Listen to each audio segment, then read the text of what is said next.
Eric. Well, good morning. The president had a lot riding last night as he heads into serious campaign mode. He defended his record as president while painting his opponent as a threat to democracy. For the third and possibly last time, President Joe Biden made his way to the podium to deliver the State of the Union. The president determined to take credit for a growing economy and lowering inflation with the acknowledgement more work needs to be done. America's comeback is building the future of American possibilities. The president devoted a good chunk of his speech to reproductive rights, which has been an issue Democrats have won on since the Supreme Court overturned Roe v. Wade.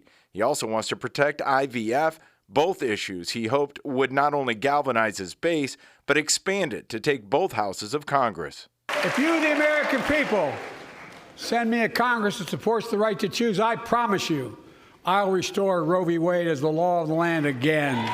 On immigration, he chastised Republicans for bowing to the former president, which Biden credits for sinking the bipartisan immigration reform bill, something Republicans deny. This bill would save lives and bring order to the border.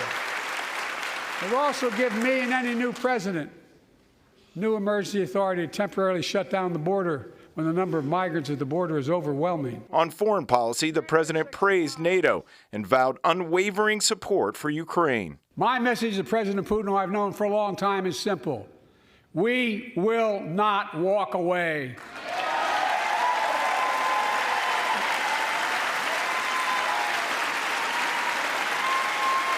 We will not bow down.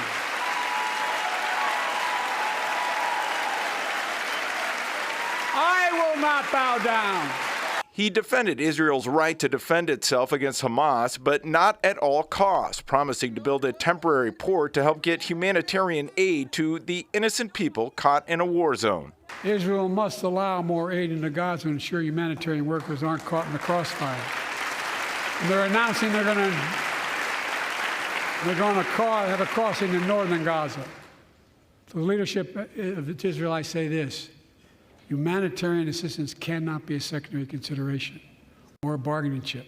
Alabama Senator Katie Britt gave the Republican response, calling Biden a dithering and diminished leader, a commander-in-chief that is not in command and who is out of touch with Americans. We have the worst inflation in 40 years and the highest credit card debt in our nation's history.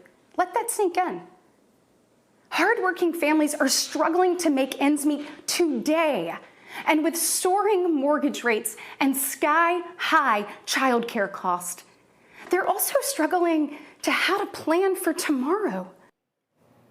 Now, the president and his supporters were hoping he could use the speech to assure voters that he is up for the job, despite low job approval numbers and polling that suggests that he is behind the former president heading into November. We're live in the newsroom. I'm Eric Rung, WGN News. Eric.